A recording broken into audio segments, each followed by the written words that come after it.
Hay momentos en la vida de un padre o una madre que no llegan de golpe, sino en silencio. No hay un día concreto en el calendario en el que todo cambia. Es más bien una sensación que se va instalando poco a poco, una inquietud, una pregunta que al principio evitamos. ¿Y si mi hijo no está bien? Todo comienza con detalles pequeños. Llegadas tarde, cambios de humor, evasivas. Quizá notas que su mirada ya no es la misma, que antes te buscaba para hablar y ahora evita quedarse a solas contigo. Te dices que es la edad, que es una etapa, y muchas veces lo es. Pero otras veces hay algo más. Identificar si un hijo tiene un problema con el alcohol no es sencillo, porque el alcohol, socialmente, está normalizado. Está en celebraciones, en reuniones, en la vida cotidiana. Por eso, la línea entre lo normal y lo problemático se vuelve difusa, y ahí es donde entra la mirada atenta de los padres. Desde un punto de vista psicológico, el alcohol no suele ser el problema en sí, sino la solución que el hijo ha encontrado para algo que no sabe gestionar. Ansiedad, tristeza, presión social, inseguridad, soledad. El alcohol aparece como una vía rápida para anestesiar emociones que duelen o que no se entienden. Entonces, ¿qué señales pueden alertarnos? No es solo cuánto bebe, sino para qué bebe. Observa si hay cambios en su conducta: irritabilidad, aislamiento, mentiras frecuentes, pérdida de interés por cosas que antes le importaban. Fíjate si su rendimiento académico o laboral baja, si cambia su grupo de amistades de forma brusca, si hay descuidos en su higiene o en sus rutinas. Pero, sobre todo, escucha lo que no dice.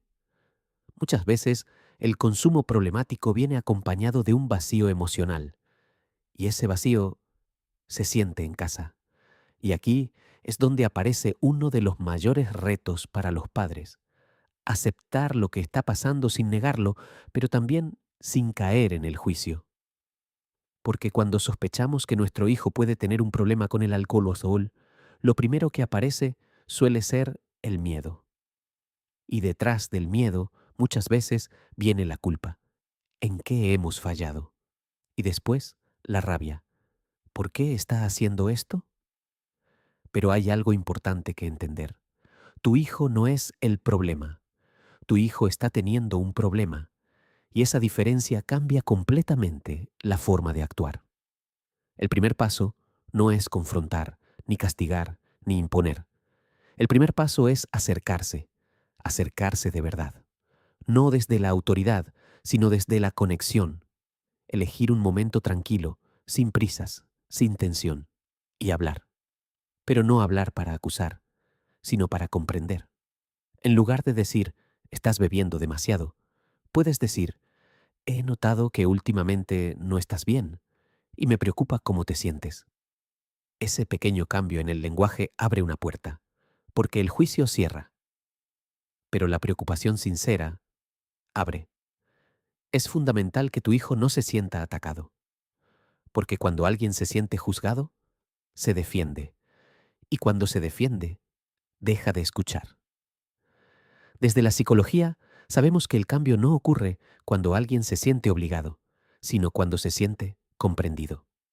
Por eso, escuchar es más importante que hablar. Escuchar sin interrumpir, sin corregir, sin minimizar. Quizá tu hijo no te diga todo al principio, quizá lo niegue, quizá se enfade, y eso también forma parte del proceso, porque reconocer un problema da miedo, mucho miedo. Pero si tú te mantienes ahí, sin juzgar, sin rendirte, sin invadir, poco a poco se irá abriendo un espacio de confianza. Otro punto clave es evitar los extremos, ni la sobreprotección, ni el control absoluto. No se trata de vigilar cada movimiento, ni de invadir su intimidad, ni de imponer castigos desproporcionados, pero tampoco de mirar hacia otro lado. Se trata de establecer límites claros, desde el respeto. Por ejemplo, puedes expresar: en esta casa nos importa tu bienestar, y no podemos ignorar lo que está pasando. Queremos ayudarte. Eso transmite firmeza, pero también amor, porque ayudar no es permitir todo, y poner límites no es dejar de querer. Además, es importante entender que, en muchos casos, la ayuda profesional es necesaria. Un psicólogo o un especialista en adicciones no solo trabaja con el joven, sino también con la familia, porque el entorno es clave en el proceso de recuperación. Buscar ayuda no es un fracaso como padres. Al contrario, es un acto de responsabilidad y de amor. A veces, también será necesario revisar la dinámica familiar.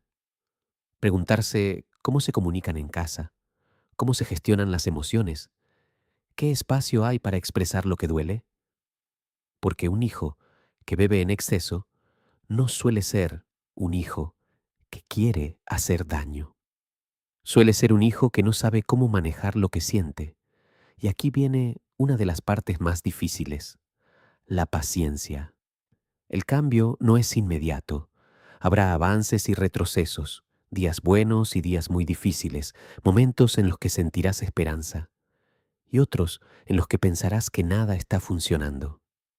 Pero en todo ese proceso hay algo que tu hijo necesita más que nunca: sentir que no está solo, que, aunque se equivoque, sigue siendo querido, que, aunque falle, no ha dejado de ser importante. Y eso no significa justificar su comportamiento, significa separar a la persona de la conducta. Puedes rechazar el consumo sin rechazar a tu hijo. Puedes marcar límites sin romper el vínculo. Puedes decir esto no está bien y al mismo tiempo decir estoy contigo. Porque al final, lo que más ayuda a una persona a salir de una adicción no es el miedo al castigo, sino la conexión emocional, sentirse visto, sentirse comprendido, sentirse acompañado.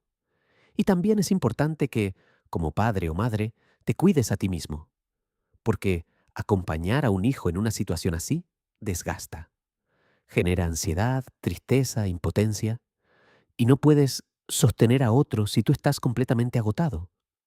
Buscar apoyo para ti, hablar con otros padres, acudir a orientación profesional, no es egoísmo, es parte del proceso.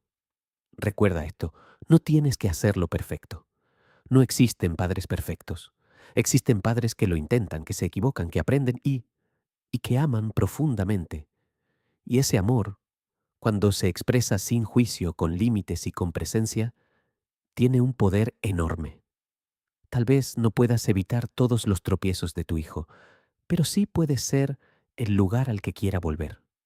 Un lugar donde no se le mire con desprecio, sino con esperanza. Un lugar donde no tenga que fingir, sino donde pueda ser vulnerable. Un lugar donde, incluso en sus momentos más oscuros, sepa que hay una luz encendida para él. Porque al final, más allá del problema, más allá del alcohol, más allá del miedo, sigue siendo tu hijo. Y eso nunca cambia. Identificar si un hijo tiene un problema con el alcohol no suele empezar con una certeza, sino con una sospecha que incomoda. No es una única señal la que lo confirma, sino un conjunto de cambios que, poco a poco, empiezan a encajar como piezas de un puzzle. Uno, cambios en su comportamiento. Uno de los primeros indicadores es que ya no es el mismo. Está más irritable o a la defensiva. Pasa de estar cercano a volverse distante. Reacciona con enfado ante preguntas simples. Se aísla o pasa más tiempo fuera de casa sin explicar mucho. Los padres suelen decir, no sé qué le pasa, pero algo ha cambiado. Y esa intuición es importante. 2. Relación extraña con el alcohol. No es solo que beba, sino cómo lo hace. Bebe muy rápido o en grandes cantidades. Necesita beber para divertirse o relajarse. Se enfada si no puede beber. Minimiza o miente sobre lo que ha consumido. Aquí aparece una clave psicológica importante.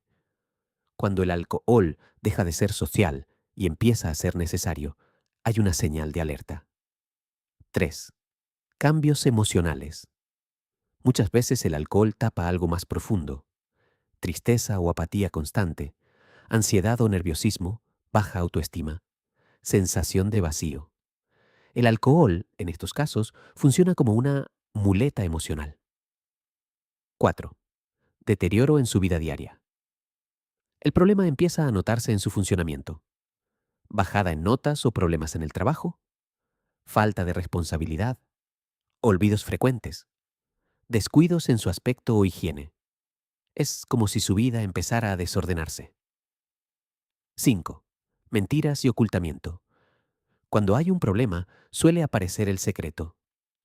Miente sobre dónde ha estado, esconde botellas o evidencia, evita conversaciones sobre el tema, justifica constantemente su conducta. Esto no es rebeldía normal, únicamente. Es una forma de proteger el consumo. 6. Falta de control. Este es uno de los signos más claros. Dice que va a beber poco y no lo consigue. Ha intentado parar o reducir, pero no puede. Tiene episodios de consumo excesivo, atracones. Aquí ya no hablamos solo de hábito, sino de pérdida de control. Entonces, ¿cómo saben los padres que realmente hay un problema? No hace falta que estén todas las señales, pero cuando se juntan varias, y sobre todo cuando el consumo es frecuente, hay cambios emocionales o de conducta, y su vida empieza a verse afectada. Entonces ya no es algo puntual, es un problema que necesita atención. Y lo más importante, muchos padres dudan porque no quieren exagerar. Pero hay una verdad importante. Es mejor preocuparse a tiempo que llegar tarde. No necesitas tener la certeza absoluta para actuar. La preocupación ya es una señal suficiente para acercarte a tu hijo. Y recuerda, identificarlo no es para etiquetar ni para castigar, es para poder ayudar.